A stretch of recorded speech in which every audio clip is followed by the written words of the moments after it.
തേയിലക്കാടിന് നടുവിലൂടെ ഒഴുകിയെത്തി പാറയിടുക്കിലൂടെ നുരഞ്ഞൊഴുകുന്നതാണ് കൈനഗിരി വെള്ളച്ചാട്ടത്തിന്റെ മനോഹാരിത. വിശാലമായ പച്ചപ്പിന് നടുവിലാണ് കൈനഗിരി വെള്ളച്ചാട്ടം കുളിര് തീർക്കുന്നത്. മഴക്കാലങ്ങളിൽ രൗദ്രഭാവം പൂണ്ടൊഴുകുന്ന കൈനഗിരി വെള്ളച്ചാട്ടം കാലവർഷമെത്തിയതോടെ ശാന്തത കൈവരിച്ചിട്ടുണ്ട്.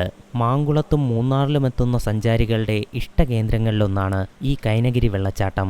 സമീപത്തെ തടയണയും പാറക്കെട്ടുകളും കാനന ഭംഗിയുമൊക്കെ പിന്നെയും കൈനഗിരിയുടെ ഭംഗി കൂട്ടുന്നു. കുളിക്കാനും ചിത്രങ്ങൾ പകർത്താനും വെള്ളച്ചാട്ടം കണ്ടാസ്വദിക്കാനുമൊക്കെയായി കൈനഗിരി വെള്ളച്ചാട്ടത്തിലേക്ക് എത്തുന്ന സഞ്ചാരികളുടെ എണ്ണം വർദ്ധിച്ചിട്ടുണ്ട്.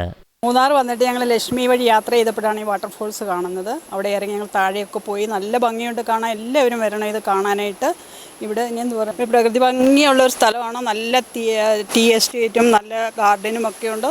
നല്ല സ്ഥലങ്ങളാണ്, പ്രകൃതിമരമായിട്ടുള്ള സ്ഥലങ്ങളാണ്. ചിലർ പരന്ന കാഴ്ചകൾ കണ്ടു മടങ്ങുമ്പോൾ മറ്റു ചിലർ കൈനഗിരിയുടെ കുളിരാസ്വദിച്ച് നനഞ്ഞു കുതിർന്നാണ് മടക്കം. എന്തുതന്നെയായാലും കണ്ണും മനവും നിറഞ്ഞേ സഞ്ചാരികൾ മടങ്ങാറുള്ളൂ. ഒരാൾക്ക് വന്നിട്ട് 50 രൂപീസ് വന്ന് എൻട്രൻസ് ആണ്. ഇവിടെ വരുന്ന ഗസ്റ്റുകൾ ഏറ്റവും കൂടുതൽ വരുന്നത് കുളിക്കാൻ വേണ്ടിയിട്ടാണ്. ഇവിടെ വരുന്ന ഓരോ ഗസ്റ്റിൻ്റെ കൂടെയും ഓരോ ഗൈഡ് നമ്മൾ താഴെ പോയിട്ട് അവർക്ക് എല്ലാം പറഞ്ഞു കൊടുത്ത് അവർ കുളിക്കാനുള്ള സംവിധാനം നമ്മൾ ഇവിടെ ചെയ്തു കൊടുക്കുന്നുണ്ട്. പിന്നെ അതുമില്ലാതെ ഇങ്ങോട്ട് നമുക്കൊരു കണ്ണാടിപ്പാറ എന്ന് പറഞ്ഞ് ഒരു 3 മണിക്കൂർ ട്രക്കിംഗ് ഉണ്ട്. ഒരാൾക്ക് വന്നിട്ട് 300 രൂപീസ്, സിംഗിൾ പേഴ്സൺ വരുവാണെങ്കിൽ 500 രൂപീസ്. അവർക്ക് നമ്മൾ 3 മണിക്കൂർ ട്രക്കിംഗ് കൊടുത്ത് കളഞ്ഞിട്ട് അവർ നേരെ വന്നിട്ട് വെള്ളച്ചാട്ടത്തിൽ കുളിക്കാനും അവർക്ക് നമ്മൾ പ്രൊവൈഡ് ചെയ്യുന്നുണ്ട്. വനം വകുപ്പിന്റെ ഇക്കോ ടൂറിസത്തിന് കീഴിലാണ് കൈനഗിരി വെള്ളച്ചാട്ടത്തിന്റെ ഭാഗമായി സഞ്ചാരികൾക്ക് വേണ്ടുന്ന ക്രമീകരണങ്ങൾ ഒരുക്കിയിട്ടുള്ളത്. വിരിപ്പാറ മൂന്നാർ റോഡിനോരത്താണ് ടിക്കറ്റ് കൗണ്ടർ പ്രവർത്തിക്കുന്നത്. ഇവിടെ നിന്നും ടിക്കറ്റ് എടുത്ത് വേണം കാഴ്ചകൾ കണ്ടു തുടങ്ങാൻ.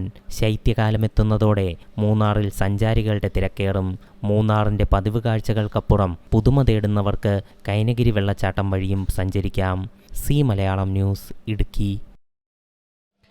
ഏറ്റവും പുതിയ വാർത്തകളും വിശേഷങ്ങളും അതിവേഗത്തിൽ അറിയാൻ C Malayalam news app download ചെയ്യൂ. സന്ദർശിക്കൂ www.zmalayalamnews.com.